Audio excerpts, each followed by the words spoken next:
अस्सलामुअलैकुम, आदाब आदाब आदाब, गुड मॉर्निंग। क्या हाल चाल है?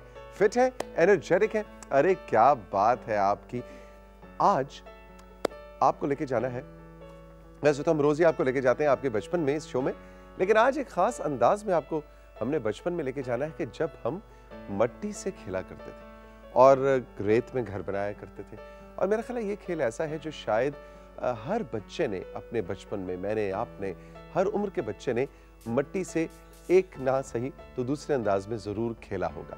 ये लहदा बात कि जो बड़े शहरों में रहने वाले बच्चे हैं जब वो बड़े होते हैं, बड़े शहरों में रहने वाले बच्चे जब बड़े होते हैं तो उनका मट्टी से शायद उनकी जुड़त जो है वो कम होती चली जाती है। लेकिन अगर आप में से वो अहबाब जो मट्टी से बचपन में खेले हैं वो मेरी बात को समझ पाएंगे कि उसकी खुशबू जिंदगी भर आपकी जिंदगी से नहीं जाती। जिंदगी भर आपकी जिंदगी से उस मट्टी की खुशबू नहीं जाती जिससे आप बचपन में खेले होते। मेरा अभी भी कभी कभी दिल करता है कि मट्टी में पानी मिलाया जाए, उससे कुछ बनाया जाए, उसको तोड़ा जाए। ये कितना खूबसूरत घर होता है जिसको आप अपनी मर्जी से बना भी लेते हैं, दोबारा बदल भी देते हैं। लेकिन हम फिर अपनी अपनी जिंदगियों में मुख्तलिफ प्रोफेशंस में चले जाते हैं। कोई टैक्सी चलाने लग जाता है, कोई जहाज उड़ाने लग जाता है, कोई बस चलाने लग जाता है, कोई डॉक्टर बन जाता है, कोई नर्स बन जाता है, कोई सरकारी मुलाजिम बन जाता है, कोई फौज में चला जाता है, कोई टीवी एंकर बन जाता है, कोई अदाकार। कुछ भी प्रोफेशन आप इख्तियार कर लेते हैं, लेकिन मट्टी से वो रिश्ता टूट सा जाता है। आज के शो में आपकी मुलाकात हमने एक ऐसी पाकिस्तान की क्ले आर्टिस्ट से करवानी है कि जिन्होंने मट्टी से ये रिश्ता बचपन से जुड़ा हुआ नहीं तोड़ा और आज भी वो मट्टी से म्यूरल्स और ऐसी चीजें बनाती हैं कि जिनको देख के जी करता है कि बस वाह वाह करते चले जाएं। और ये म्यूरल्स और पेंटिंग्स मट्टी से बनी हुई उनकी बहुत ज्यादा मशहूर है। आज वो हमारा साथ देंगे और हम देखेंगे कि मट्टी से अभी भी क्या हम बड़े होके भी खेल सकते हैं, और खेल सकते हैं तो किस तरह से खेल सकते हैं, या मट्टी से खेलने का काम जो है बस एक कुम्हार का ही है या क्ले आर्टिस्ट का है। तो बहुत इंटरेस्टिंग कॉन्वर्सेशन को मैं लुक फॉरवर्ड कर रहा हूँ। हमारे साथ राबिया खालिद होंगी और इसके अलावा हमारे साथ होंगी जनाब सदफ। और सदफ हमें आज, वैसे तो वो ऑनलाइन हाइजीन और सोशल मीडिया सेफ्टी और इन चीजों की बात करती है, लेकिन आज मुझे सदफ ने बताया मेरा टॉपिक है फिशिंग। क्या हम सोशल मीडिया पे जाके मछलियां पकड़ेंगे, और क्या सोशल मीडिया पे जाके मछलियां पकड़ना कोई काम है? इस हवाले से हमारी बात होगी आज सदफ से। एंड ऑफ कोर्स आज का दिन हमने मुख्तस का रखा है अच्छी खाला के लिए, और वो हर हफ्ते नहीं, हर जुमे को हर हफ्ते हमारे लिए लेकर आती हैं एक अच्छी सी कहानी। आज एक शहर की कहानी। लेट्स सी, शहर की कहानी भी कोई कहानी होती तो वो हम अच्छी खाला से सुनेंगे। And of course how can we forget कि हमने स्टार्ट करना होता है अपने दिन का ट्रेनर तहमीना, वालेकुम अस्सलाम, और ट्रेनर काशिफ, वालेकुम अस्सलाम। Very good morning to you both.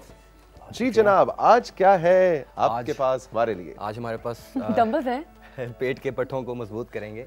पेट के पट्ठों को मजबूत करेंगे। सिक्स पैक्स जो डबियां आम जुबान में हम कहते हैं उनकी तरबियत करेंगे। चर्बी को कम 6 माचिस की डबियां, 6, 4, 8 डिपेंड करता है आपके सरेटस पे। हर एक की human individual to individual very करता है ये, वी कट और आपके ऑब्लिक्स पे। अच्छा, ये भी जो हम 6 पैक्स कहते हैं ये कुछ लोगों के 8 होते हैं, कुछ के 4 होते हैं, डिपेंडिंग ऑन योर हाइट। नहीं, आप जेनेटिकली जिस तरह से आपकी आप स्ट्रक्चर है। अच्छा, मेरा स्ट्रक्चर डिफरेंट होगा, आपका डिफरेंट होगा, तमीना का डिफरेंट होगा, XYZ मुख्तलिफ लोगों का, हर एक का डिफरेंट होता है। जैसा मेरा 1 पैक है, आपका 1 पैक है। लेकिन जब एक मजे की बात यह है कि हर इंसान के पैक्स होते हैं, हर इंडिविजुअल के, हर इंसान के एब्डोमिनल लेयर होती है, फैट की लेयर जब खत्म होती है तो एब्डोमिनल वॉल होती है। जब आप उसको ट्रेन करते हैं, मसल अपने जो जिस्म के पट्टों को ट्रेन करते हैं पेट के, तो आपके वो सामने आ जाते हैं पैक्स। हर इंसान, आपके भी पैक्स हैं, मेरे भी हैं। मेरे 6 पैक्स हैं, लेकिन मैं उसको दिखाना नहीं। 6, 4, 8 कोई भी हैं, लेकिन उनको दिखा नहीं सकते। उनके ऊपर मैंने 1 पैक रखा। हाँ, क्योंकि उसका बिला वास्ता ताल्लुक जो है आपकी खुराक से है। जब तक खुराक ठीक नहीं होगी तब तक वो ट्रेनिंग, क्लीन ईटिंग। लेकिन खैर मसल से। अच्छा, आज जो हम एब्डोमिनल की एक्सरसाइजेस लेके आए हैं, वैसे हम आपको फ्लोर पे भी बताते हैं, डिफरेंट इक्विपमेंट भी यूज करते हैं, लेकिन आज हम आज हमें सजा मिली हुई है, स्टैंडिंग एक्सरसाइजेस करेंगे। उसका एक रीजन ये भी था कि जो लोग ऑफिसेज में हैं या कहीं पे बिजी हैं, या इवन अगर वो बाहर आउटडोर कहीं पे जाते हैं, they don't want to go to the gym, उसमें फिर ये होगा कि आप खड़े खड़े भी आप ऐप की एक्सरसाइज कर सकते हैं। अच्छा, वेरी गुड, बताइए जी। शुरू आपने जो भी वार्म अप की पहली जो एक्सरसाइज है उसमें हम वेट यूज नहीं करेंगे। काशिफ, डंबल मैं पीछे रख देता हूँ जी। अच्छा, अब चूंकि ये पूरी रूटीन एल्बो टू नी है जी, तो आपने हैंड्स यूं किए, अब अल्टरनेट आप करेंगे तो यू क्रॉस, ठीक है, ये क्रॉस करना है। अब इसका मकसद ये है कि it works on your obliques, तो आप राइट ओब्लिक पे करें, सो नी ऐसे नहीं जाना आपने, ठीक है। तो कोशिश ये करनी है कि you bring your knee up जितना ऊपर आ सकता है, अगर थोड़ा सा और कोहनी से घुटने को टच करना है, कोशिश करें कि टच करें, नहीं भी होता तो कोई बात नहीं, slowly and gradually. For example you did touch करके, और जब भी ये हरकत करेंगे हम, इसमें जितनी असद में इसमें कितनी कसरत करनी है, 10 दफा 15 दफा, 25 टाइम एक साइड पे 25 दफा आपने कसरत करनी है। और देखिए जब मैं टांग उठा रहा हूँ तो मेरा बैलेंस ऐसे हो रहा है, ठीक है। तो फोकस आपका एक्सरसाइज पे नहीं होना चाहिए, पहले आपने अपने आप को बचाना है कि आप गिर ना जाएं सर, क्योंकि आपके हाथ ऐसे हैं। अब आपने क्रॉस करना है, कॉन्ट्रैक्शन करना है, और रोटेशन हो रही है, टाइट हो रहा है एब्डोमिनल, देखिए ये, और ये मूवमेंट है। अच्छा, कोशिश ये भी करें कि don't do this, I don't want you sorry कि आप मूव करें, यानी अपनी गर्दन को यानी नीचे लाने के लिए स्ट्रेट रखना है बैक को, और उसके बाद आप ये, ठीक है। सो नी और आपकी टॉर्सो मूव हो रही है बेसिकली यूं, so you are not doing anything कि ये नहीं कर रहे, ठीक है। अच्छा, 25 दफा फॉर एग्जांपल हो गई, 25 इधर जी। अच्छा, उसके बाद ये नेक्स्ट एक्सरसाइज हमारी लंच में जाएंगे। अच्छा, लंच टू साइड किक, थोड़ा सा आगे हो जाइए। जी बिल्कुल सही, ठीक है, क्योंकि हम थोड़ी पोजीशन अपनी कर रहे हैं। अच्छा, लंच अगर नहीं करना चाहते, जैसे ये है, then you lift it up down, lift it up down. अब ये भी जो आप एक्सरसाइज देख रहे हैं, ठीक है, कि मतलब इट्स लोअर बॉडी भी इन्वॉल्व है। उसके अलावा जब आप रेस करते हैं leg, it's actually working on your obliques. मैं बता देता हूँ जी, देखिए ये किया आप हमें उर्दू में टेंशन आई यहाँ पे यूं बेंड होंगे, नीचे की तरफ होंगे, आपकी इस वेस्ट की तरफ आता है सारा टेंशन। आप उठेंगे, इस तरफ बायोमैकेनिकल फोर्स आई, ऐसे लंज करेंगे, किक करेंगे, तो कॉन्ट्रैक्शन हो रहा है आपकी वेस्ट के साथ, क्योंकि आपने कोर को इंगेज किया हुआ है। अगर आप यानी ये लंज नहीं स्किप करना चाहते हैं, आप स्किप कर दें, और अगर आप स्टैंडिंग ये खड़े होके, बैलेंस तो है ही है, क्योंकि आप बैलेंस के साथ अपने एब्डोमिनल को यानी पेट के मसल्स को जो है बेसिकली आप कंट्रोल कर रहे हैं, एंड देन यू लिफ्टिंग, तो ये इधर ये बहुत अच्छी फॉर्म है जिस फॉर्म में तमीना बता रही थी जी। Basically contraction is the key, mind muscle connection, और आपने फील करना है, स्क्वीज करना है, टेंशन एंड रिलैक्स जी। ग्रेट। अगली एक्सरसाइज चलते हैं, हाई नीज की तरफ। तमीना हाई नीज है।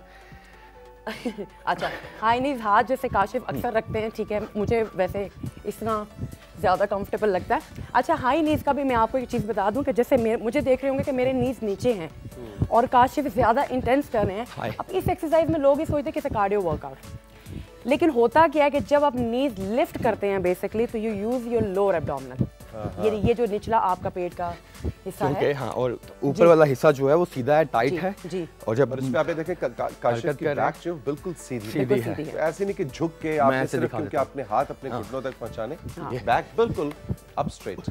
मतलब यानी वो जो आप अक्सर हाई नीज करते हैं ना, यूं करके, तो आप यूं कर रहे हो, ये चीज नहीं है हाई नीज। अब चले ठीक है, कार्डियो एक्सरसाइज तो है, लेकिन हमारा मकसद ये है कि हम एब्स को ज्यादा स्लो मोशन में हो क्या रहा है बेसिकली जी, ये हो रहा है जी, ये हो रहा है, ये कॉन्ट्रैक्शन बन रहा है सारी एब्स के ऊपर, आपकी कोर के ऊपर जाके जो ट्रांसवर्स आपका एब्डोमिनल है, ये वाला जो हिस्सा है, तो इट विल वर्क, ठीक है।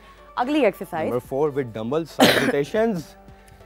अच्छा, डंबल भी ऑप्शनल हैं, अगर आप डंबल के बगैर करना चाहें तो आप कर सकते हैं, कोई ऐसा पानी की बोतल भी रख सकते हैं, ना भी रखें कुछ एनीथिंग आप हैंड्स। तो हम एक साइड पर रोटेशन करेंगे, ये जिसको 180 डिग्री का जाविया कहते हैं, 180 डिग्री एंगल जी। अभी हमारे पाँव देखिएगा, पाँव आपकी मर्जी है कि आप शोल्डर विड्थ रखें, वाइड रखें जी, आप ऐसे रख सकते हैं। अच्छा, वैसे काशिफ ऐसे ज्यादा मुश्किल हो जाता है ना क्लोज रख के, जब आप यूं करते हो तो इट्स एक्चुअली मुश्किल है ये बैलेंस करना, तो थोड़ा सा वाइड कर लें। उसके बाद जब आप टर्न करते हैं, तो काशिफ भी इस बात से एग्री करेंगे कि ये बहुत रिस्की है लोअर बैक के लिए, क्योंकि अगर आपने यूं झटका दे दिया तो खुदा ना खास्ता आपको कोई प्रॉब्लम भी हो सकती है। तो कोशिश करें कि जैसे आपने 25 रेपिटेशंस साइड पे की हैं, उसके बाद फिर आप दूसरी साइड पे 25 दफ़ा मूव करेंगे। और मैं थोड़ा सा इसकी हरकत के बारे में बता दूं, आप थोड़ा सा मुझे दिखा सकिएगा कि मेरी इंटायर बॉडी, नीचे वाला जिस्म का हिस्सा लॉक है बिल्कुल, और सिर्फ ऊपर वाला हिस्सा टॉर्सो ट्विस्ट कर रहा हूं मैं बिल्कुल 180 डिग्री एंगल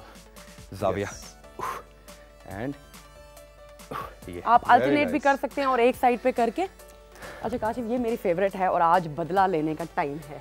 अच्छा, साइड किक्स है, तो मैं अभी काशिफ को कहती, मैंने कहा काशिफ मैं तो किक लगा के कहूँगी सॉरी मेरे से गलती से हम तो वर्जिश कर रहे थे। अच्छा करना क्या, you stand here again, balance बहुत इंपॉर्टेंट है। मेरी नजर आप पे। Back kick.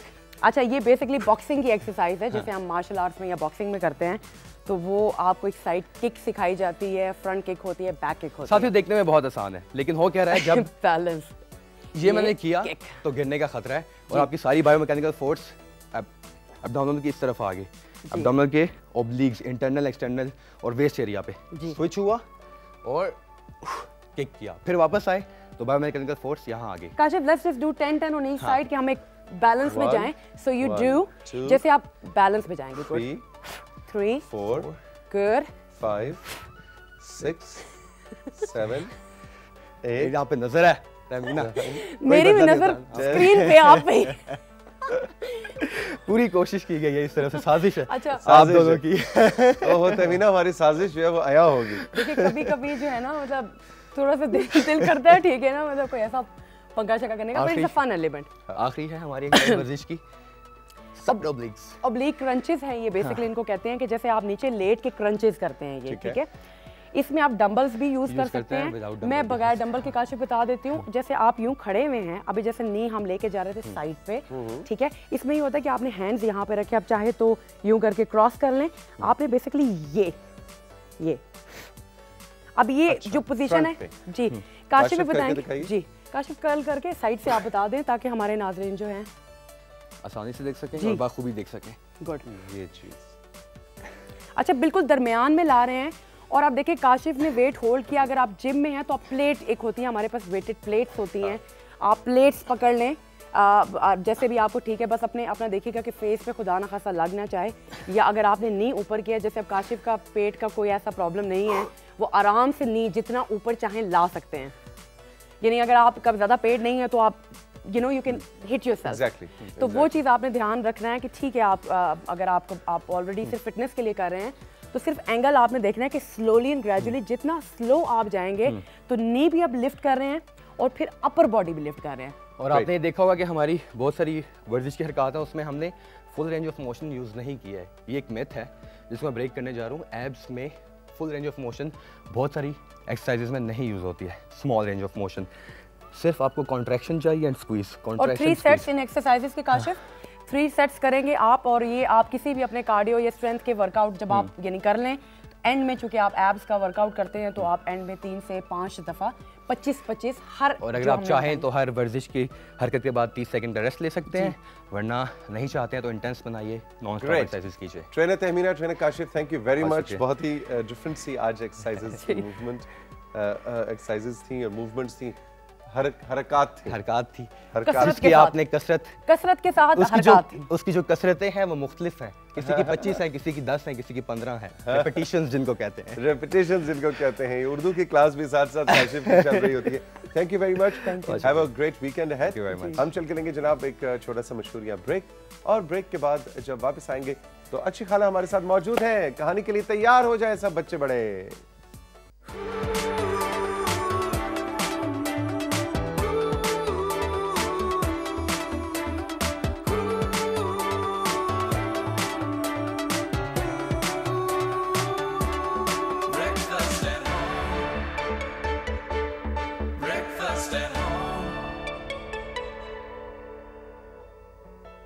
Breakfast at home के सेट्स पे आपको एक बार फिर खुशामदीद कहेंगे। हमारे साथ मौजूद है अच्छी खाला। आदाब, जीते रहिए, खुश रहिए।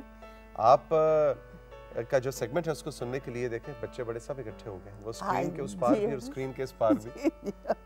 अच्छा, ये कहानियां, एक सवाल ये है कि ये अच्छी खाला को अपने बचपन की कहानियां अभी तक याद हैं या खुद क्रिएट भी होनी शुरू हो गई हैं अब? नहीं, अब थोड़ी क्रिएट भी हो रही हैं, लेकिन ज्यादातर याद है, जो मैंने अपनी नानी से सुनी थी। तो वो कहानियां उनमें से अक्सर तो आपने भी सुनी हुई। बिल्कुल, एग्जैक्टली। हाँ जी, क्योंकि अच्छी खाला जो है ना वो उनकी नानी और का मेरे साथ भी कुछ एक रिश्ता सा बनता है। बिल्कुल बनता है। ये हम किसी और आपकी नानी, मेरी नानी, और वो उनका, और मेरी नानी भी बहुत कहानियां सुनाया करती थी। तो ये फैमिलीज कुछ होती हैं जो बहुत ज्यादा स्टोरी टेलिंग फैमिलीज होती हैं। नहीं, उसकी एक और वजह भी है। उसकी वजह यह है कि हमारे ज़माने में, बचपन के ज़माने में टीवी नहीं था। तो बच्चे जो हैं वो रात को, जब सर्दियों की रातें होती थी ख़ास तौर पे, तो उसको ये था कि बच्चे जो हैं वो बेचैन रहते थे, उनको सुलाने के लिए, करने के लिए कहानियाँ सुनाई जाती थी और फिर उन कहानियों में अखलाकी सबक होते थे। बिल्कुल। उनका ये नहीं कि कोई बेमकसद है। टीवी ने वो वो ख़त्म कर दिया। अब बच्चे ना तो किताबें पढ़ने का रिवाज, वो भी ख़त्म, कहानी सुनने का रिवाज भी ख़त्म। अच्छी खाला बातों बातों में बता गई हैं कि तौसीक भी इतना पुराना है कि उस जमाने में टीवी नहीं हुआ करता। नहीं आपके जमाने में फिर था, हमारे जमाने में नहीं होता था। जो हम लोगों ने सुनी है। अच्छी खाला, दो प्यारे प्यारे बच्चे भी आए हैं आपकी कहानी सुनने के लिए। क्या नाम है आपका? जाइना। और आपका? हमदोश। वाह। अच्छा भाई, हमदोश पर्शियन जो है लफ्ज है, इसका क्या मतलब है हमदोश? साथ निभाने वाला। साथ निभाने वाला। तो ये अल्लामा इकबाल ने अपनी शायरी में बहुत ज़्यादा पर्शियन अल्फाज इस्तेमाल किए हैं और उसमें वो अपनी कौम के नौजवानों को मुखातिब करते हुए कहते हैं कि अल्लाह ताला से दुआ करते हैं कि इन्हें हमदोश सुरैया कर दे। सुरैया मतलब एक बहुत रोशन सितारा है, बुलंद है, बुलंदी से, तो इन्हें हमदोश सुरैया कर दे। सुरैया यानी उस सितारे के साथ उनको इतना चमकदार, रोशन बना दे और इतना बुलंद कर दे कि वो हमदोश सुरैया हो जाए। अरे वाह। भाई अच्छी खाला का ये है कि हम सिर्फ कहानी नहीं सुनते इनसे उर्दू जबान, अदब, शायरी और इस हवाले से भी कुछ ना कुछ सीखने को मिलता है। अच्छा जी, कहानी शुरू करते हैं। हाँ जी, ये कहानी जो है एक छोटे से मुल्क की है जिसका नाम है मलेशिया। हाँ जी, और उस मुल्क में जो है छोटे छोटे शहरों पे मुश्तमिल है वो, क्योंकि बहुत छोटा सा है तो शहर भी छोटे छोटे हैं। तो उन छोटे छोटे शहरों का इंतज़ाम करने के लिए, लोगों का ख्याल रखने के लिए उसमें गवर्नर्स बनाए गए, जिन्हें मेयर्स कहते हैं। मेयर्स कह सकते हैं। बच्चों, आपको समझ आ रही है? हाँ, तो मेयर्स होते हैं और इसी तरह एक छोटे से शहर का मेयर है। अच्छा, ये मुल्क खूबसूरत बहुत है। अच्छा। पहाड़ों में और सब्जे में घिरा हुआ। अरे वाह। तो वो जो शहर का मेयर है उसका नाम जो है वो इब्राहिम। ठीक है जी। और इब्राहिम जो है वो बहुत हमदर्द, अच्छा, लोगों का और बड़ा ख्याल करने वाला है। गुड गाय मेयर है। जी हाँ, बहुत अच्छा। और उसे एक बड़ी अजीब व गरीब उसकी जो है वो आदत है, उसे रोशनियां बहुत पसंद। चाहे वो रोशनियां जो हैं कुमकुमों की हो, चाहे वो रोशनियां लालटेन की हो, चाहे वो लैंप्स की हो। ठीक है। उसे रोशनियां बहुत अच्छी लगती हैं और इसी अपनी पसंदीदगी को उसने एक मुकाबले में तब्दील कर दिया। अच्छा। हाँ जी, और उसने उस शहर के लोगों से महीने में एक मर्तबा एक वो मुकाबला मुनक़िद करवाता था। ठीक है। और उस मुकाबले में लोगों को 2 दिन दिए जाते थे कि वो अपने घरों के बाहर वाले हिस्से को रोशनियों से सजाएं। अच्छा। और वो फिर उन 2 दिनों के बाद राउंड लेगा, उसकी चक्कर लगाएगा शहर के, सारे शहर के, उसकी गलियों के, जहाँ जहाँ जाना है। और फिर जो सबसे अच्छी जिसकी इमारत रोशन होगी सजावट के हिसाब से उसे इनाम दिया जाएगा। अरे वाह। और इनाम भी बड़ा ऐसा कि कोई जमीन का टुकड़ा है या बहुत से कीमती इनाम भी दिए जाएंगे। वाह जी वाह। अब जनाब, लोगों में बड़ा जोशो खरोश होता था और वो हर साल जो है इसका इंतजार करते थे इस दिन। अच्छा, इस साल में एक दफा होता था या महीने में होता था, लेकिन वो सारा साल इसकी तैयारी करते रहते जी। अब जनाब, जब इब्राहिम ने ऐलान करवाया उस साल, जिस साल की मैं कहानी सुना रही हूँ, लोगों से कहा कि जी आप अपनी इमारतों को सजाएं और मैं रात के वक्त निकलूंगा। अच्छा, ये वो ज़माना है जिस ज़माने में गाड़ियाँ और ये बसेज और रिक्शे वगैरह नहीं हुआ करते थे। ठीक है। और ना ही ये आपकी लाइट्स, बिजली वगैरह, हाँ, ये नहीं थी कोई इस किस्म की। पुराना ज़माना था और जो यानी मेयर होता था या जो है वो टमटम पे, बग्गी पे जाके सवार होके, बच्चों बग्गी होती है एक किस्म का, मैं आपको टांगा तो बता नहीं सकती, हाँ। पता नहीं टांगा देखा है, इसमें घोड़ा आगे होता है और पीछे जनाब बड़े मजे का कमरा लगा हुआ होता है, उस कमरे में आप बैठ जाते हैं। होते उसे बग्गी कहते हैं। आपको पता है? हाँ, मुझे कहानियां भी बहुत कमाल है। आप बिल्कुल अपने नाम के मुताबिक हैं, यानी कि जानते हैं सब कुछ। माशाल्लाह। हाँ, अच्छा जनाब, तो होता ये है कि वो बग्गी पे निकलता है रात को 9 बजे, ठीक, रात को जब अंधेरा छा जाता है तभी तो रोशनियों का मजा आएगा। बिल्कुल। और उसके बाद जो है तमाम गलियों की और जो इमारतें हैं उनके अंदरूनी हिस्सों की जो रोशनियां है वो बुझा दी जाती, अच्छा, ताकि वो रोशनियां बहुत खूबसूरत लगे। जो सजावट है, सजावट वो है, असल में निकल के आए। ठीक। अब जनाब क्या होता है कि जब इब्राहिम अपनी टमटम पे सवार और कुछ अपने साथियों को लेकर निकलता है, उसके अपने भी साथी होते हैं जो उनको साथ लेके, और जीतने वाले के लिए एक ट्रॉफी और बहुत से कीमती इनामात भी होते हैं टमटम में, उसमें गाड़ी में, बग्गी में। अब जनाब क्या होता है कि जब वो निकलता है तो वो सब इमारतों को देखता है घूम घूम के ना शहर में। तो एक शहर की एक गली में जब वो जाता है तो वहां पे उसे सुर्ख ईंटों की बनी हुई एक इमारत नजर आती है। ठीक है। वो सुर्ख ईंटों की इमारत का जो मालिक है उसने ये एहतमाम किया है कि उसको सुर्ख रोशनियों से सजाया है, उसके बैरूनी हिस्से को। ठीक है। और जब ये इब्राहिम निकलता है तो जो घर वाले लोग हैं वो सब के सब घरों के अंदर चले जाते हैं, ताकि घर जो है वो नजर आए खूबसूरत। हाँ, खूबसूरत, सिर्फ घर नजर आए, लोग नजर ना आए और रोशनियां नजर। और फिर इंतजार करते हैं कि अगर हमने विन कर लिया तो फिर हमें इनाम मिलेगा। इंतजार होता है। अब जी इब्राहिम ने जब उस इमारत को देखा तो कुछ देर के लिए बस हैरान देखता रह गया कि इतनी खूबसूरत सुर्ख रोशनियां, सुर्ख ईंटें, उनमें एक अजीब सी चमक। तो उसने जनाब देखा, हाँ जी, उसने जनाब देखा और उसको ना उसने पहला विनर जो है उनमें कि भाई ये घर जो है ये जीत देगा, लेकिन अभी सारे नहीं, अब उनमें से चूज करना है, चुनना है उनमें, यानी शॉर्ट लिस्ट होके ऊपर आ गया कि कौन कौन है, और फिर उनमें जो सबसे अच्छा होगा उसको इनाम दिया जाएगा। बिल्कुल ठीक। उसके बाद वो चलता चलता चलता उस इलाके में आया जो उमरा का इलाका था, उसमें बड़ी बड़ी कोठियां थी उस तरह। वहां पे एक शख्स ने अपनी बिल्कुल सफेद कलर की कोठी थी, उसको सफेद चमकती हुई लाइटों से सजाया हुआ था। उसमें रंगीन लाइटें नहीं थी, यानी सब कुछ वाइट सब, और वो बिल्कुल ऐसे लग रहा था जैसे चमकते हुए सितारे। वाह। अब जनाब वो जो था ये भी शॉर्ट लिस्ट हो गया।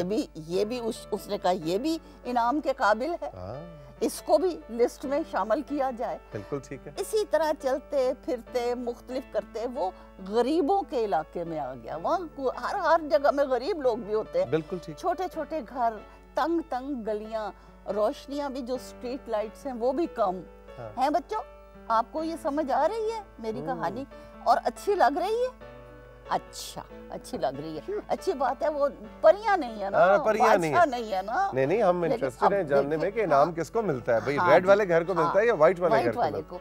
वहाँ पे वो जब एक अंधेरी गली में जाता है तो वो देखता है कि सब लोग तो अंदर हैं घरों के, लेकिन एक बूढ़ा शख्स। तो उस घर में भी लोगों ने थोड़ी बहुत सजावट की हुई थी? नहीं, वहाँ पे वो सब अंधेरा था। अच्छा। उन बेचारों के वसाइल नहीं थे इतने कि वो कुमकुमे लेके आते या कुछ लेके आते। एक बूढ़ा शख्स अपने घर के बाहर एक पुरानी सी टूटी हुई कुर्सी पे बैठा हुआ था और उसके हाथ में एक लालटेन थी, लैंप कह रहे। हाँ, लैंप था और वो उसने सड़क के किनारे पे रखा हुआ था। अच्छा। यानी अपनी कुर्सी के साथ सड़क के किनारे पे। और घर को नहीं सजा? नहीं, घर को सजा कि वसाइल ही नहीं थे उसके पास। लेकिन ये इब्राहिम ने उससे सवाल ये किया, उसने कहा कि देखो, तुमने अपना घर नहीं सजाया, लोगों ने इतने घर, क्या तुम्हें जीतने की जो है ख्वाहिश नहीं है? इनाम जीतने की ख्वाहिश नहीं है? उसने कहा कि जनाब, मैं बहुत गरीब हूँ, मेरे पास इतने वसाइल नहीं है कि मैं उन लोगों जैसी सजावट कर सकूं ताकि अपने घर को, और अगर मैं थोड़े बहुत पैसों से कर भी लेता तो मेरा घर तो उनके मुकाबले में आ ही नहीं सकता था, उनकी इमारतों के मुकाबले में। लेकिन मैंने सोचा, मेरे पास यही एक लैंप था, मैंने ये सोचा कि ये गली बहुत अंधेरी है और टूटी फूटी है, तो मैं ये लैंप जो है इस गली के किनारे पे रख दूं कि जो भी कोई मुसाफिर आए वो ठोकर खा के गिर ना जाए। तो जनाब वो इब्राहिम जो था वो इस कदर उसकी बात जो है उसे लगी कि उसके आंखों से आंसू बहने लगे। उसने कहा कि तुम मतलब ऐसे शख्स हो जहां लोग इनाम जीतने के लिए अपने जाती उसके लिए इतने पैसे खर्च कर रहे हैं, सजावट कर रहे हैं, तुम्हें लोगों का ख्याल है, आम लोगों का ख्याल है उनकी। उसने जनाब कहा कि देखो आज के जीतने वाले तुम हो, वाह जी, मेरा फैसला ये है कि उस आज बुजुर्ग का को उसे इनाम दिया। और अपने उनको असिस्टेंट्स को कहा कि इसको इनाम दें। कि अच्छा वो बूढ़ा हैरान हुआ, उसकी आंखों में भी आंसू आ गए। उसने कहा जनाब ये आप मतलब है किस वजह से दे रहे हैं? उसने कहा मैं तुम्हें इस वजह से ये इनाम दे रहा हूँ कि तुम्हारे दिल में हमदर्दी है, तुम्हें लोगों की मुश्किल का ख्याल है और तुम लोगों की मदद करना चाहते हो, फकत अपनी ख्वाहिशें पूरी नहीं करना चाहते। और मेरा ख्याल है अच्छी खाला यही सबक भी इसका सबक है कि हमें लोगों की मदद करनी चाहिए, लोगों का ख्याल रखना चाहिए, ठीक है, चाहे हमारे पास वसाइल हो या ना हो। बिल्कुल सही बात। और अच्छी खाला वो देखें, वो तो देखें जो आंखें नम हो रही हैं, वो सदफ आंसू पहुंच रही हैं उधर हैं। आज की तो बड़ी सेंटी किस्म की कहानी थी। हाँ, ये मैंने सोचा कि ये बच्चों को एक ऐसी कहानी भी सुनानी चाहिए जिससे उनको फकत परियां और बादशाह और वो शहजादियां और ना हो, सबक उनमें भी होता है, लेकिन ये है कि जरूरी नहीं कि जो बादशाह हैं, जो शहजादे हैं, वही कोई ऐसा काम कर सकते हैं जिस पे उन्हें इनाम मिले। कोई ऐसा इंसान, आम आदमी जिसके पास वसाइल ना हो, उसके पास अपना जज्बा है। वाह। तो कहते हैं कि वो छोटी सी दुनिया में बड़ा सा काम करना जो है वो भी मुमकिन होता है। जरूरी नहीं कि आपके पास बहुत ज्यादा वसाइल हो, आप अपनी छोटी सी दुनिया में कुछ बड़ा सा काम करेंगे तो वो नजर भी आएगा और यादगार भी रहेगा। अच्छी खाला बहुत बहुत शुक्रिया, थैंक यू वेरी मच। आपकी हमेशा कहानी जो है वो सुपर हिट जाती है और आज भी यकीनन आपको ये कहानी पसंद आई होगी। एक चीज़ हम आपको बताते चलें कि हमें हमारे जो फेसबुक पेज है हमारा ब्रेकफास्ट एट होम का, उस पर बहुत ज़्यादा दोस्त साथी मेरे क्लास फेलोज़ और उनके वालिदैन हमसे रब्ता कर रहे हैं कि जी हमने अच्छी खाला की कहानी सुनने आना है या हमने इस सेगमेंट के अंदर शामिल होना है, हमारे बच्चे कोई प्रेजेंटेशन लेके आना चाहते हैं। बिल्कुल जी, हम आपको इनकरेज करेंगे कि ऐसा करें। आप हमें इनबॉक्स करें अपनी डिटेल्स, अपनी कॉन्टेक्ट डिटेल्स, हमारे कोऑर्डिनेटर्स आपसे रब्ता करेंगे।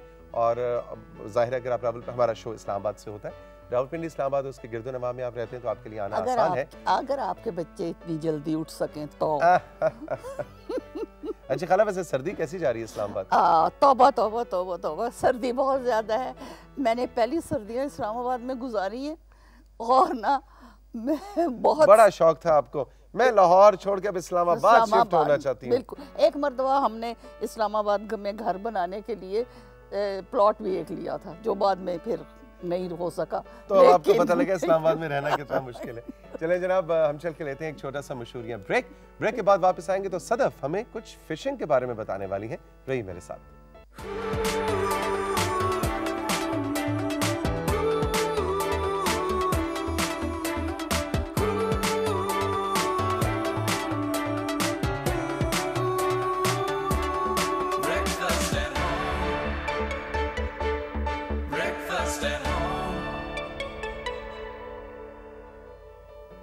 Welcome back. हमारे साथ मौजूद हैं सदफ, जो कि ऑनलाइन हाइजीन और सेफ्टी एंड सिक्योरिटी के ऊपर हर फ्राइडे को आपके लिए सेगमेंट सजा के लाती है। लेकिन आज पता नहीं बोल पाएंगे कि नहीं। अच्छी खाला की कहानी ने इनकी आंखों को इतना नम कर दिया। बिल्कुल, पहुंच लें आंसू पहुंच लेते हैं। बड़ी सेंटिमेंटल कहानी थी। हाँ, और मेरा ख्याल है अब हमें डिस्ट्रैक्ट भी करना चाहिए इस वक्त, वरना आवाज भर आ जाएगी। जाहिर है आवाज भर आ जाएगी। अच्छा जी बताएं, आज आप फिशिंग कराने लगी हैं, मुझे तो कोई पॉन्ड नजर नहीं आ रहा, कोई मछलियां नहीं है, कोई फिशिंग रॉड नहीं है। डिफरेंट काइंड की फिशिंग है। अच्छा, ये क्या फिशिंग? वैसे तो हमेशा अच्छी खाला एक्सप्लेन करती हैं बच्चों की कि हमारे ज़माने में ये होता था। अब शहर वालों के लिए एक्सप्लेन करना पड़ेगा फिशिंग क्या होती है।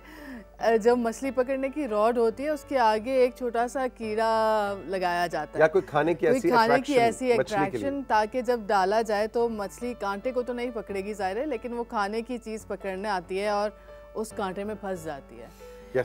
इसी तरह ऑनलाइन कुछ लोग या SMS के थ्रू कुछ लोग आपके पास कुछ ऐसा मैसेज, कोई ऐसी चीज़, कोई ऐसी अट्रैक्शन फेंकते हैं कि आप उसको पकड़ने के लिए जाते हैं, लेकिन असल में जो उनका मकसद होता है वो आपको नहीं पता होता।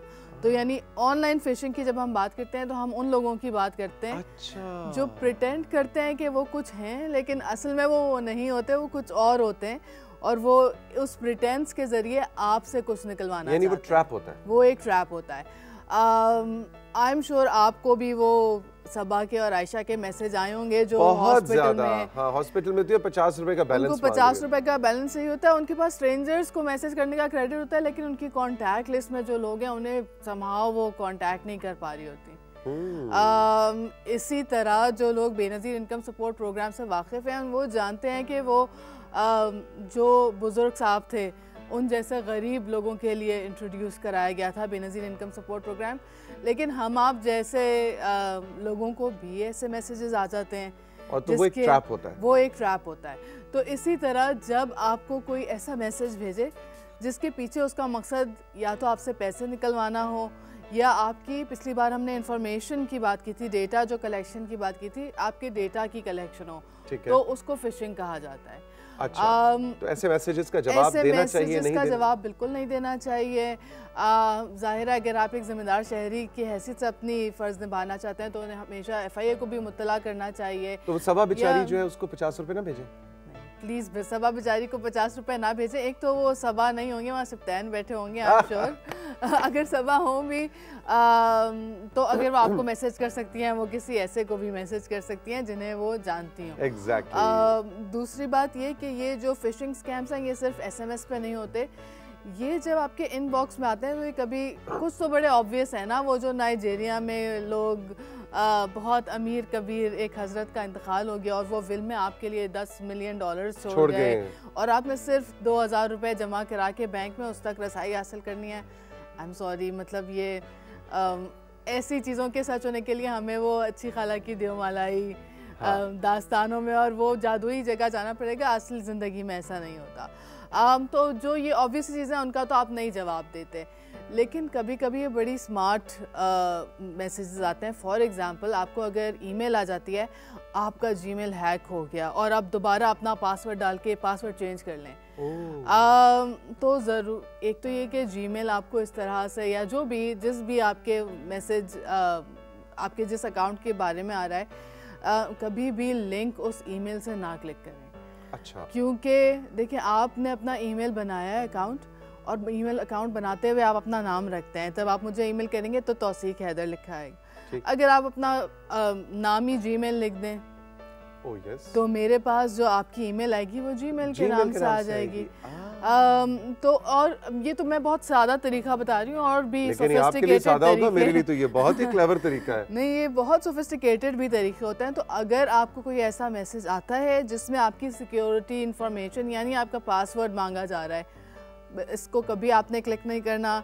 हाँ, ये ज़रूर करना है कि अगर आपको अब लग रहा है कि मैसेज आ गया है, हो सकता है ये सच हो, तो आप अपने अकाउंट पे जाएं, वहाँ से सेटिंग्स में जाके जिस तरह आप नॉर्मल तरीके से पासवर्ड चेंज करते हैं वो पासवर्ड चेंज कर लें। अब हमने दो तरह की बात की है, एक तो SMS पे आपसे पैसे लिए जा रहे हैं, ईमेल पे आपसे या तो पैसे लिए जा रहे हैं या आपका पासवर्ड लिया जा रहा है। लेकिन एक और चीज़ जो अब एक्सप्लॉइट होना शुरू हो गई है, वो जो हमारी शॉपिंग की आदत है ना, पहले तो जाना पड़ता था, अब हमारे मैं फेसबुक खोलूँ, कुछ भी खोल लूँ, एक बम्बार्डमेंट ऑनलाइन शॉपिंग, एड्स ही एड्स। स्पेशली अगर मैंने कोई चीज़ पे क्लिक कर लिया तो उस तरह के आप एक जूते ख़रीद लें, उसके बाद आपको 10 जूतों के ऐड आ जाएंगे। और फिर कुछ ऐड ऐसे होंगे कि वो आपके ईमान को ना डगमगा देंगे, क्योंकि आपको फुल लेदर के असली जूते सिर्फ 1500 रुपये में मिल रहे होंगे। और आप ये सोचें कि इतने खूबसूरत जूते, मतलब 15,000 की प्राइस, 7-8 हज़ार रुपए है, ये 1500 में, ये 1500 में, और आप अच्छा और फलानी सेल और ये सेल और वो सेल, और उसमें आपको लगता है कि ये तो मुझे बस ज़बरदस्त किस्म की डील मिल गई है, मैं इसे मिस नहीं कर सकता और अब ये चीज़ मैंने लेनी है। तो इस तरह की बहुत सारी वेबसाइट्स, ये ट्रैप होता है। किस तरह का ट्रैप? इसमें दो तरह के ट्रैप हो सकते हैं। एक तो ये कि जो जिसकी तस्वीर आपको दिखाई गई आपको वो मौसूल ना हो। ठीक। ये अमूमन उन जगहों पे होता है जहाँ आपने कैश ऑन डिलीवरी वाला ऑप्शन सेलेक्ट किया होता है, क्योंकि आपके पास जब कोरियर आएगा आप पहले पैसे देंगे और फिर आप अपना पैकेज खोलेंगे, तो इसलिए आपको नहीं पता कि डब्बे में से किस क्वालिटी की चीज़ निकलती है। तो या तो स्कैम क्वालिटी के ऊपर है, लेकिन अब ये स्कैम्स नेशनल ले रही है, इंटरनेशनल हो गए हैं। हम बहुत सारे मुल्कों की वेबसाइट से आप शॉपिंग कर सकते हैं, उसमें टाइम ज़रा लगता है, लेकिन वो चीज़ बड़ी जो आपको लोकल मार्केट में नहीं मिलती। तो अब इंटरनेशनल कुछ वेबसाइट्स की तरफ से चीज़ें एडवर्टाइज होती हैं, आप उन्हें ख़रीदते हैं और वो कैश ऑन डिलीवरी नहीं होता। अच्छा। उसमें आप अपने क्रेडिट कार्ड या डेबिट कार्ड के ज़रिए पहले से पेमेंट करते हैं, और वो चीज़ फिर आपको 15 दिन 20 दिन के बाद शिप होती है। तो अब ये स्कैम्स भी बहुत ज़्यादा बढ़ गए हैं। अब कैसे डिफरेंशिएट सदफ करें कि ये स्कैम है या, क्योंकि ऑनलाइन शॉपिंग हम ये नहीं कह सकते कि सारी ऑनलाइन शॉपिंग जो है वो ऐसी वो गलत है। नहीं, ज्यादातर ऑनलाइन शॉपिंग जो है बड़ी सोफिस्टिकेटेड ऑथेंटिक होती है। हाँ। लेकिन हम भी फर्क कैसे जानें कि ये ऑथेंटिक ऑनलाइन शॉप है या ऑथेंटिक नहीं है? उसमें सबसे पहले तो ये कि जब आपको कोई ऐसी डील मिले जो आपको लगे कि सच नहीं हो सकती, तो ज़्यादा खुश ना हो और उस डील को खुदा हाफिज़ कहें। जैसे हम ट्रेनर काशिफ के सेगमेंट में कहते हैं कि जिम में जाएं लेकिन ज़्यादा शौके मत, तो ज़्यादा शौके ना होगे। आपका पहला इंडिकेटर यही होगा कि अगर आपको 100 रुपए में कोई जीन्स बेच रहा है तो वो जीन्स नहीं हो सकती, कुछ ना कुछ गड़बड़ है। हाँ, कभी आपकी बहुत ऑथेंटिक जो रिटेलर्स हैं जिनसे आप शॉपिंग करते रहे हैं, जिनके बारे में पता है, जानी मानी वेबसाइट्स हैं, उनके ऊपर कुछ बहुत अमेजिंग डील्स भी आ जाती हैं, तो आपकी एक पहले से रिपोर्ट है, आपको पता है। सबसे पहले ये कि वो वेबसाइट्स आप पहले शॉपिंग कर चुके हैं, नहीं कर चुके। अगर कोई नई वेबसाइट है हमेशा उसके रिव्यूज़ इंडिपेंडेंटली जाके देखें। ग्रुप्स पे लोग हैं उनसे पूछें, क्योंकि अपने फेसबुक पेज के ऊपर अपने दोस्तों से अच्छे रिव्यूज़ दिलवाना कोई मुश्किल काम नहीं है। तो आप अगर किसी ग्रुप्स का हिस्सा हैं, कम्युनिटीज़ का हिस्सा हैं, तो नई जगह से शॉपिंग करने से पहले लोगों से पूछें। जो बाहर की वेबसाइट स्कैम करती हैं उसका एक बहुत बड़ा इंडिकेटर लैंग्वेज होती है। अगर ऑथेंटिक अंग्रेजी में बात, ऑथेंटिक अंग्रेजी, हाँ, अगर टूटी फूटी अंग्रेजी भी हो सकती है और वो कॉपीड भी हो सकती है। तो आप सिंपली अगर वो टेक्स्ट कॉपी करके गूगल पे डालें, तो अगर वो कहीं से लिफ्ट किया गया है, उठाया गया है, तो आपको वो सारी चीज़ें भी नज़र आ जाएंगी। उसके लिए आपको कोई रॉकेट साइंस नहीं, बस थोड़ी सी पैसे, आप हलाल के पैसे खर्च करने से पहले इतनी तो बनता है थोड़ी सी रिसर्च। नहीं, हम मतलब हम दुकान पे गाजर और टमाटर खरीदने जाते हैं, तब भी हम जरा टमाटर को उठा के देख लेते हैं कि हाँ ये ऊपर की लेयर में अच्छे टमाटर हैं, नीचे खराब तो नहीं रखे। तो इतनी आपको ऑनलाइन शॉपिंग में भी एहतियात करनी चाहिए। ज़्यादा थैंक यू वेरी मच। हम चल के लेंगे जनाब एक छोटा सा मशहूरिया ब्रेक, और ब्रेक के बाद जब वापस आएंगे तो आपको हमने मट्टी से खिलवाना है। हमारे साथ मौजूद है राबिया खालिद, जो कि एक क्ले आर्टिस्ट है, और इन्होंने, जैसे कि मैं शुरू में बता रहा था, कि बचपन में मिट्टी से खेलना जब शुरू किया, हमने छोड़ दिया, इन्होंने नहीं छोड़ा। इनसे गप लगेगी और इनकी कुछ तस्वीरें भी आपको दिखाएंगे। रही मेरे साथ, अब मिलते हैं।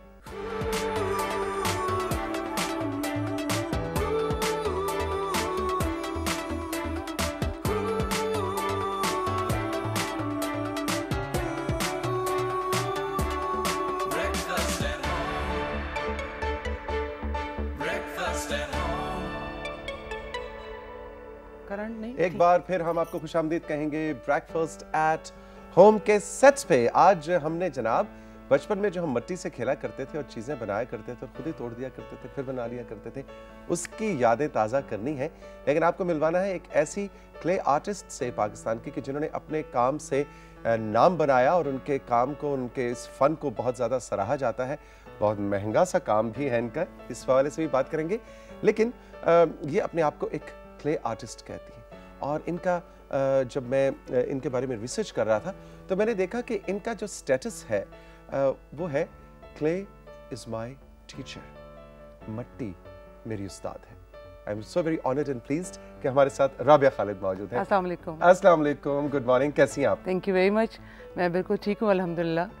अच्छा राबिया, आप माशाल्लाह बुनियादी तौर पे आपने नेशनल कॉलेज ऑफ आर्ट से पढ़ा और फिर वहाँ बहुत साल पढ़ाती भी रही, और आर्ट यही आपका ओढ़ना। ये क्ले कहाँ से बीच में आ गई? मतलब या बीच में आई या शुरू से साथ ही चल रही है? नहीं, ये शुरू से शायद साथ ही चल रही थी। उस वक्त मुझे शायद रियलाइजेशन नहीं थी बचपन में कि मट्टी मेरी ज़िंदगी का इतना अच्छा हिस्सा बन जाएगी या मट्टी ही मेरे लिए एक उस्ताद बन जाएगी।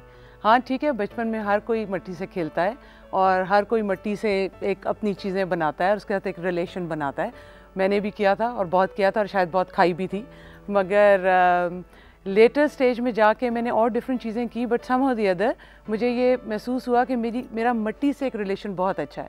जब मैं NCA में गई थी तो I had a good hand in sculpture और मुझे बड़े अच्छे उस्ताद मिले अल्हम्दुलिल्लाह, और उन्होंने मुझे बहुत अच्छा सिखाया और उन्होंने मुझे ये बताया कि जी अगर आपका रिलेशन किसी चीज़ से बन रहा है तो आप उसकी डेप्थ में उसकी तरफ को जाएं।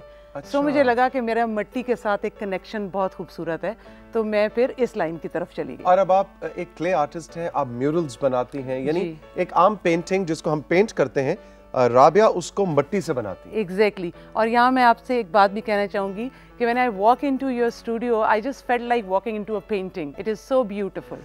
Really? Yeah. Thank you very much. It is so beautiful.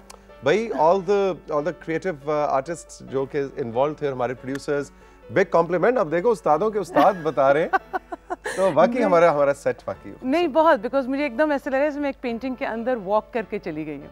I just felt so good, मुझे बहुत मजा आया। Thank you so much. That's a great compliment। अच्छा जी, हम चलते हैं और राबिया जो क्ले आर्टिस्ट हैं, ये इसका मतलब ये नहीं है कि मेरी तरह मट्टी उठाई और जनाब एक ऐसे बलूंगड़ा सा बना के रख दिया सामने। इनका बाकायदा एक स्टूडियो है जिसके अंदर ये काम कर रही होती है। हम आपको एक शॉर्ट सी 1 मिनट 1.5 मिनट की एक वीडियो दिखाने लगे जिसमें आपको अंदाजा होगा कि राबिया जब वर्क मोड में होती हैं तो कैसे होती हैं, वो काम कैसे होता है और एक म्यूरल किस जगह से किस जगह तक पहुंचता है, और फिर उस हवाले से बात होगी। जी प्ले करें राबिया की video.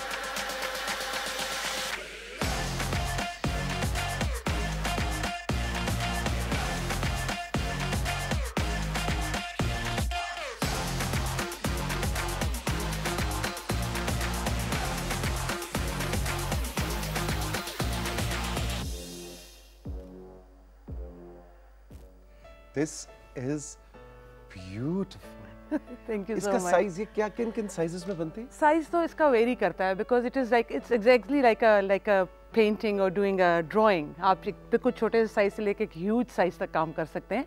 This mural was almost like 3.5 feet by 7.5 feet, like a door size.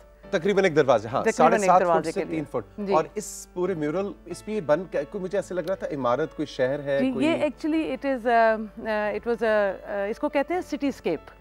Cityscape का आप एक आसान उसमें ये मतलब निकाल सकते हैं कि जब हम पुराने शहरों को एक डिस्टेंस से खड़े होकर देखते हैं तो उनकी एक कॉम्पोजिशन बनी होती है डिफरेंट आर्किटेक्चरल शेप्स की, दरवाज़ों की, खिड़कियों की, दीवारों की, मीनारों की। तो वो कॉम्पोजिशन जो है वो हम उसको सिटीस्केप कहते हैं। तो मेरे जैसे हम लैंडस्केप कहते हैं, एग्जैक्टली यानी लैंड का स्केप, बिल्कुल तो ये सिटी का स्केप है। You are just from a distance you are looking at a city और उसमें आपको ये कॉम्पोजिशन नज़र आती हैं। मेरे लिए समझ दिया मुझे ये लगता है कि इंसान की ज़िंदगी में 2 चीज़ें जो हैं वो बहुत इंपॉर्टेंट रही हैं। ये मेरी ज़ाती राय है, एक छत और एक ज़बान। ठीक है, जब से आप केव ज़िंदगी से शुरू हुए आपको अपने आप को एक्सप्रेस करने और अपने आप को प्रोटेक्ट करने के लिए 2 चीज़ें चाहिए थी। ठीक है। तो मेरे काम में हमेशा रिफ्लेक्ट करेंगी ये 2 चीज़ें। कहीं ना कहीं लैंग्वेज ज़रूर नज़र आएगी आपको, और आपको हमेशा घर से रिलेटेड, आर्किटेक्चरल एलिमेंट से रिलेटेड चीज़ें ज़रूर नज़र आएंगी। ये जो हमने अभी आपका तो इस पे कितने दिन लगे थे इस म्यूरल को बनाने में? इसमें क्ले का मैं आपको एक थोड़ी सी चीज़ समझाना चाहूँगी कि मट्टी आप भी हैं और मैं भी हूँ, मट्टी ये सब भी हैं। ठीक है, मट्टी की क्वालिटी वही है जो हम सब में है। हमारे अंदर जिस तरह की क्वालिटीज़ हैं, बिकॉज हम सब मट्टी से बने हैं। हम ट्विस्ट एंड टर्न भी होंगे, हम स्टिफ भी होंगे, हम इमोशनली डाउन भी होंगे, हम एलिवेटेड भी होंगे। ये सब कुछ मट्टी की क्वालिटीज़ है। तो मट्टी अपना टाइम लेती है टू वर्कआउट अपनी स्टेजेस के लिए।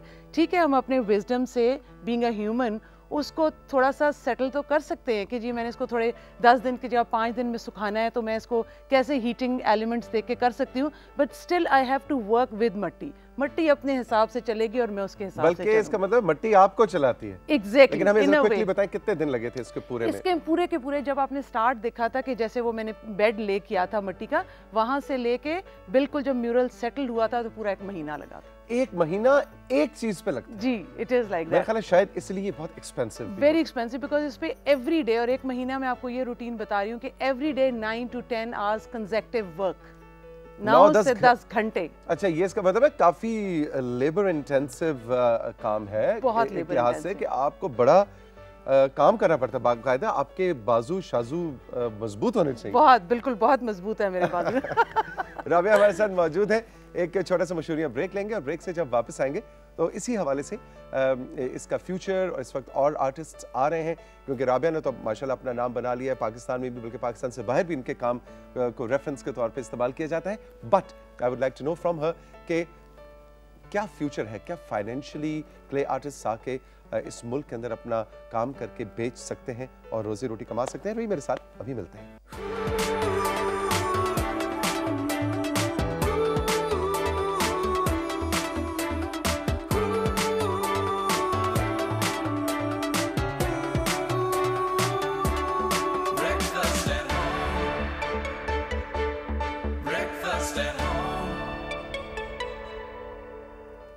एक बार फिर हम आपको खुशामदीद कहेंगे। राबिया खालिद हमारे साथ मौजूद हैं जो कि एक क्ले आर्टिस्ट हैं और इनका काम जो है, वैसे ये जुमला मेरा अधूरा रह गया, इनका काम जो है, अब आपके जैसे आर्टिस्ट का काम लोग खरीद के, जैसे कोई भी पेंटिंग खरीदी जाती है किसी आर्टिस्ट की, उस तरह से खरीदते हैं, बिल्कुल घरों में लगाते हैं। कहाँ पे इस तरह के म्यूरल्स लगते हैं? ये कोई किसी भी तरह का डिजाइनर आइटम जो होता है वो जिस जगह भी प्लेस हो सकता है, उस तरह सिरेमिक का म्यूरल कहीं भी प्लेस हो सकता है। अच्छा। सिरेमिक का म्यूरल आपके सेट पे प्लेस हो सकता है। सिरेमिक का म्यूरल जो है वो किसी भी कब प्लेस हो रहा है हमारे बहुत जल्द नहीं, इंशाल्लाह बहुत जल्द। और किसी भी जगह आप किसी भी तरह का इंटीरियर करना चाह रहे हो, वो किसी ऑफिस से रिलेटेड हो, रेस्टोरेंट से रिलेटेड हो, किसी सेट से रिलेटेड हो, घर से रिलेटेड हो, किसी भी जगह ये म्यूरल प्लेस हो सकता है। क्योंकि ये आप बिल्कुल समझें कि ऐसा ही आर्ट वर्क है जो आम ज़बान में लोगों को पेंटिंग से वो ज़रा ज़्यादा वो होते हैं, समझने में ज़्यादा इक्विप्ड होते हैं कि अच्छा हमने पेंटिंग खरीदी है बच्चों के कमरे के लिए, पेंटिंग खरीदी है ड्राइंग रूम के लिए, पेंटिंग खरीदी है ऑफिस के लिए। म्यूरल्स भी बिल्कुल वैसे ही हैं, सिर्फ ये मीडियम फ़र्क है। यानी वो आप मीडियम जो है वो पेन है, पेंटिंग है, पेंट्स हैं, पेंसिल कलर्स हैं, ये मीडियम क्ले है। ठीक है, it is the same thing. इसकी लाइफ कितनी होती है? इसकी लाइफ बहुत होती है, हमारे से ज़्यादा होती है। ठीक है, क्योंकि इसका जो एक सबसे बड़ा फ़र्क मैं आपको ये बताती हूँ कि ये जो आपको इसके ऊपर शाइन नज़र आ रही थी, वो होते हैं, उनको ग्लेजेस कहते हैं हम। वो बिल्कुल ये है जैसे आपका ये शीशा ग्लास होता है, सिंपल ग्लास जो खिड़की का ग्लास होता है, वो हमने पाउडर फॉर्म किया होता है और वो हम लगाते हैं। जब हम उसको किलन में डालते हैं, किलन से मेरा मतलब है भट्टी जिसमें मैं अपनी क्ले पकाती हूँ। ठीक है, बिल्कुल आप उसको रिलेट कर सकते हैं एक अवन के साथ, जैसे हम अवन में रख के बेकिंग करते हैं, ये बिल्कुल बेक होती है। अच्छा, तो मसलन कभी आपके हस्बैंड खालिद जो है वो ऐसे थके हारे आए दफ्तर से, उन्होंने कहा कि हाँ राबिया आज क्या पकाया? आज मैंने फिर क्ले पकाई। हाँ, क्ले ही पकाई है। तो क्योंकि खालिद बेचारा तो सिर्फ क्ले खाता रहा सारी जिंदगी। अच्छा, खालिद का ये कि खालिद बीइंग एन आर्किटेक्ट अपना काम के अलावा उनको क्ले के काम में बहुत इंटरेस्ट था। इसकी एक जो केमिस्ट्री साइड इंटरेस्ट उसने नहीं, उसको शौक था, तो क्ले में फायरिंग वाला पार्ट जो है वो बहुत ज़्यादा खालिद करते हैं। बहुत घंटों वो किलन के बाहर बैठते हैं। अपने स्टूडियो में रखी हुई? जी बिल्कुल, मैं हमारे स्टूडियो में 2 भट्टियाँ हैं और बहुत अरसे से, मतलब आपका जो क्ले का क्या कहते हैं बेकिंग टाइम है और फिर उसको आप ठंडी करके खोलने टाइम है, वो आज पे है। यानी वो कोई 1-2 घंटे का काम नहीं होता, 9-10 घंटे किलन चलेगी और आपको उसके सर पे रहना पड़ता है टू सी द टेम्परेचर, और फिर 9-10 घंटे में वो ठंडी होती है। काफी मतलब टेक्निकल किस्म का काम है और तभी पूरा 1 महीना एक पे लग जाता है। बिल्कुल। अच्छा राबिया, ये बताइए कि आप सिरेमिक्स के अंदर भी अपना आर्ट वर्क जो है थोड़ा सा हमें एक्सप्लेन करें। सिरेमिक्स जब हम कहते हैं इससे मुराद क्या होता है? अच्छा, सिरेमिक्स जो है ना वो एक्चुअली अगर मोटी में 2 डिविजन्स आपको बताऊं तो एक है इंडस्ट्रियल सिरेमिक्स, जो आम ज़बान में आप लोग समझ सकते हैं जैसे हमारी टाइल्स होती हैं, बाथरूम टाइल्स हैं, किचन टाइल्स हैं, सेंट्री वेयर्स है, फिर आपका ये सिरेमिक्स है। ठीक है, अच्छा, ये जो आपके पॉट पड़े हुए हैं ये भी सिरेमिक्स है। तो ये इंडस्ट्रियल सिरेमिक्स का हिस्सा है। ठीक है। फिर दूसरा हिस्सा होता है डेकोरेटिव सिरेमिक्स, एक आम जबान में मैं समझा रही हूँ, जो कि मैं कर रही हूँ या मेरे जैसे आर्टिस्ट कर रहे हैं, ठीक है, जिसमें आप पॉटरी का काम भी देखते हैं। पॉटरी में दोनों चीज़ें होती हैं, मतलब आप खाने के लिए इस्तेमाल करते हैं और डेकोरेटिव भी करते हैं। तो हम साथ साथ कुछ तस्वीरों के जरिए दिखाते भी जाते हैं कि राबिया जो सिरेमिक्स का काम करती है उससे उनकी क्या मुराद है। जरूर। ये तो क्ले आर्ट ही है। जी ये बिल्कुल, ये म्यूरल है और इसको वाइट क्ले का म्यूरल कहते हैं। ये बिल्कुल सिटीस्केप्स हैं और ये मैंने कौन सा शहर है? ये डिफरेंट शहरों के आर्किटेक्चरल एलिमेंट्स हैं, okay. ठीक है, और ये कोई एक स्पेसिफाइड जगह नहीं है। अब ये जैसे जो है, thank you very much, this is actually मैंने एक सीरीज की थी, इसको कहते थे विस्पर्स। विस्पर्स से मेरा मतलब ये है कि जब पानी अपना शहर अपना रास्ता बदलता है तो शहर उसके नीचे चले जाते हैं। जो शहर उसके नीचे चले जाते हैं वो डेड तो हो जाते हैं, उनके इर्द गिर्द जो है वो सी लाइफ अलाइव रहेगी, मगर वो शहर किसी ज़माने में किसी ज़िंदगी को गार्ड करते थे। ये डोर्स, ये विंडोज़, ये balconies, they used to guard some life. कितना अरसा लगा था? इसको कम लगा था, ये कोई आई थिंक 20 डेज लगे थे। तो अच्छा, इन सारी चीज़ों के ये कैलीग्राफी है। कैलीग्राफी मैं है क्ले आर्ट। जी ये बिल्कुल क्ले आर्ट है। मैं कैलीग्राफिस्ट नहीं हूँ, मगर मुझे कैलीग्राफी स्पेशली उर्दू ज़बान की बहुत ज़्यादा फैसिनेट करती है। तो मैं डिफरेंट हरूफ उर्दू के लेके और उनकी कॉम्पोजिशंस बनाती हूँ as an art work also, other than the cityscapes. This is again a cityscape also. और मेरा क्योंकि हमेशा से मैं आज भी बहुत फैसिनेट होती हूँ ज्योमेट्रिक शेप से, और मैथ्स मेरी बहुत बहुत पुअर थी, मगर मुझे बाद में पता चला कि ज्योमेट्री जो है, हम समझते थे कि साइंस एक फ़र्क चीज़ है और आर्ट एक फ़र्क चीज़ है। आज मैं आपको ये कह सकती हूँ कि ज्योमेट्री और आर्ट बिल्कुल एक चीज़ है, बिकॉज ये पूरी कायनात जो है ना वो ज्योमेट्री पे बेस्ड है। एग्जैक्टली। तो एग्जैक्टली बिल्कुल। तो हम एक आर्टिस्ट जो होता है ना, उसके अंदर साइंस भी मौजूद होनी चाहिए। ये this is very nice. So thank you very much. अच्छा ये भी उसी भट्टी में फिर बना के उसमें डालते हैं, और जिस तरह केक बेक होता है ये उसी तरह बेक होते हैं, और इसके ऊपर जो कलर्स लगते हैं उनको हम ग्लेजेस कहते हैं। और ग्लेजेस बिल्कुल केमिस्ट्री है, केमिस्ट्री के डिफरेंट ये कलर्स हैं जो कि उनको जब हम उसके ऊपर लगाते हैं उस वक्त इनका ये कलर नहीं होता, मगर with the reaction of the heat वो अपना ये कलर देते हैं। जैसे कॉपर है या कोबाल्ट है, कोई भी इस तरह के कलर्स जो हैं वो हीट से रिएक्ट करके अपना ये कलर टोन या ये इंटेंसिटी ऑफ द कलर निकालते हैं। जी दिस इज एग्जैक्टली। ये मैंने एक एग्जीबिशन की थी age as a spectrum of life के ऊपर, कि जिंदगी हर जिंदगी एग से शुरू होती है और फिर इंसानों की डिफरेंट पर्सनालिटीज़ होती हैं। कॉनकेव होते हैं, कॉन्वेक्स लोग होते हैं, अंदर से खूबसूरत होते हैं, बाहर से नहीं होते, या बाहर से बहुत खूबसूरत होते हैं अंदर से नहीं होते। तो ये उसका हिस्सा था। ये सब वही मेरे विस्पर्स के जो है ये सीरीज़ है उसकी। अच्छा फिर मैं इंडिविजुअल टाइल्स करती हूँ जिससे मैं ये वाले म्यूरल्स बनाती हूँ। डिफरेंट टाइल्स की कॉम्पोजिशन होती है, and I just love, you can see that कि मेरे सब में ज्योमेट्रिक शेप्स बहुत ज़्यादा हैं। तो I have a lot of decline towards geometry. जो आपके जो सिटीस्केप था, ये मुझे हल्का सा फीलिंग रावलपिंडी इंटीरियर और लाहौर के इंटीरियर का दे रहा बिल्कुल था। मुझे मेरे बहुत सारे दोस्त जो हैं वो मुझे कहते हैं तुम्हारे अंदर बहुत बुढ़ी रूह है, क्योंकि तुम उन्हीं शहरों में और उन्हीं में अभी तक आबाद हो। तो मैं उनसे कहती हूँ कि मुझे आज भी जब मैं अंदरून लाहौर या अंदरून पिंडी में I am just walking through the streets, कभी फूड स्ट्रीट में गए मैं हूँ, तो मैं इतनी फैसिनेट होती हूँ उन दरवाज़ों को और खिड़कियों को देख कर। मुझे लगता है कि अगर इनके स्क्रैचेस बोलना शुरू हो जाएं तो ये कौन कौन सी कहानियाँ सुनाएंगे हम। राबिया खालिद हमारे साथ मौजूद है, बहुत लुत्फ आ रहा है इनसे, मज़ेदार गपशप चल रही है। एक बड़ा डिफरेंट सा टॉपिक है जिसको आज हम ले बैठे। एक छोटा सा ब्रेक के बाद अभी मिलते हैं, रही मेरे साथ।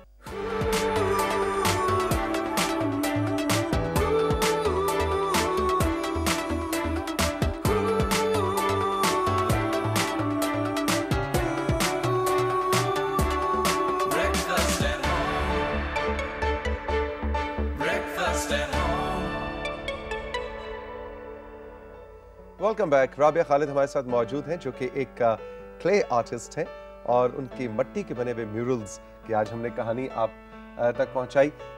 जो यंग आर्टिस्ट्स हैं वो क्ले आर्ट को, क्ले के काम को करियर प्रोफेशन बना सकते हैं, अपॉर्चुनिटीज़ हैं। बिल्कुल हैं। सिर्फ ये डिफरेंस है कि ये थोड़ा मुश्किल काम है, ये पेशेंस मांगता है, इसमें टाइम बहुत लगता है। ओवरऑल आपने देखा है कि सारे प्रोफेशंस में मुझे मैं कसूरवार समझती हूँ शायद अपने जैसे हम लोग, मैं टीचर रही हूँ इतने अरसे से और अभी भी हूँ, कि हमने शायद अपने बच्चों को इन पैसों की दौड़ में लगा दिया जो हमें नहीं लगाना चाहिए था। तो वो इसमें फील्ड में भी, आर्ट की फील्ड में भी चेक करते हैं कि कौन से फील्ड में हम जाएंगे तो जल्दी काम बनेगा और जल्दी वो बिकेगा और पैसे मिलेंगे। क्ले में ये बात है कि वो वक्त मांगती है। तो एक आपको उसको you have to be in love with this work to do, because उसमें बड़ी जान लगती है, बड़ी पेशेंस लगती है और मुश्किल काम है। आप सिर्फ एसीज में बैठ के काम नहीं कर सकते, क्ले के टेम्परेचर्स के हिसाब से आपको रहना पड़ता है, गर्मी में काम करना पड़ता है, इसलिए मगर ये काम बहुत खूबसूरत है और बिल्कुल है मार्केट में हमारे। हमारी पाकिस्तान में भी है, बाहर के मुल्कों में तो बहुत ज़्यादा है, बहुत ज़्यादा है। इसकी बहुत ज़्यादा डिमांड के अलावा इसकी बहुत ज़्यादा वैल्यू है। पाकिस्तान में ये स्लो एंड स्टडी लोगों को इसकी इस रियलिटी का एहसास हो रहा है कि ये कितना मुश्किल काम है, इसलिए इसकी प्राइस इतनी महंगी क्यों है। बिकॉज पहला क्वेश्चन ये होता है कि ये मट्टी है, इतनी महंगी क्यों है। सो दे डोंट रियलाइज कि इसके अंदर कितनी इनपुट होती है और इसके मटेरियल्स जो specially glazes and all that, they are very expensive. और मट्टी भी आम मट्टी है या कोई खास? आम ही है, बट वो ट्रीट होती है, मतलब क्लोज टू द रिवर जो मट्टी निकालेंगे उसमें इलास्टिसिटी ज़्यादा होगी। और मट्टी आपको पता है चावल की तरह है। अब मैं एक साल मट्टी खरीदती हूँ, अगले साल इस्तेमाल करती हूँ, क्योंकि जब आप मट्टी रखते हैं उसमें इलास्टिसिटी ज़्यादा हो जाती है। आपके काम में जितनी इलास्टिसिटी वाली मट्टी मिलेगी उतना काम खूबसूरत। हम राबिया से जितनी बात करते चले जा रहे हैं, हमें एहसास होता जा रहा है कि ये क्ले आर्ट जो है या क्ले के जो म्यूरल्स हैं, ये कोई कम सौखा नहीं है, बिल्कुल। और दूसरा ये पूरी दुनिया में आपको पता होगा कि ये एक थेरेपी है। मेरे पास बहुत से फ्रेंड्स या उनके बच्चे आते थे और मैं उनको कहती थी लाओ इनको क्ले का काम कराऊं, और उनके पेरेंट्स या मदर्स कहती थी कि सवाल ही पैदा नहीं होता, 1 मिनट भी बैठे, ये इतने हाइपर हैं। तो मैं कहती थी बिठाओ 1 मिनट मट्टी के ऊपर, घंटों के हिसाब से बच्चे बैठते थे और उनके माँ बाप हैरान हो रहे होते थे कि ये कैसे पॉसिबल है। तो मैं उनको कहती थी कि ये वो चीज़ है जिससे ये बने हुए हैं, इनका रिलेशन उसके साथ है। So that is it's a beautiful work. मगर मुझे तो शायद इससे बहुत ज़्यादा प्यार है, इसलिए मुझे मेरे अंदर है। आपको मैं ये भी बता दूं कि मेरा मट्टी का नाम जो है वो बिनते तौराब है, इसका मतलब होता है मट्टी की बेटी। वाह वाह वाह। Rabia, thank you very much. बहुत लुत्फ आया आपसे मिलके और आपसे बातें करके और आपके काम के बारे में जान के। Have a great day. Thank you so much for having me on your show. It is such a beautiful show. मतलब मैं ये नहीं कह रही कि हम और भी, but it is totally a different show than all morning shows. Thank you very much. बहुत बहुत शुक्रिया। हम चल करेंगे एक लंबा ब्रेक, छोटा ब्रेक नहीं, लंबा ब्रेक, क्योंकि आगे आ रहा है वीकेंड। अपना बहुत सा ख्याल रखिएगा, रिलैक्स कीजिएगा, लड़िए झगड़िएगा मत, एंजॉय कीजिएगा। और आज जो राबिया हमें मैसेज देके जा रही हैं कि जिस मिट्टी से हम बने हैं उस मिट्टी से रिलेशन हमने तोड़ना नहीं है। आज थोड़ी सी मिट्टी कहीं अपने लॉन बागीचे से ही इकट्ठी करके उसके साथ थोड़ा सा खेलने की कोशिश करें, देखें वो आपको क्या कहना चाहती है। अपना बहुत सा ख्याल रखें। खुदा हाफिज़।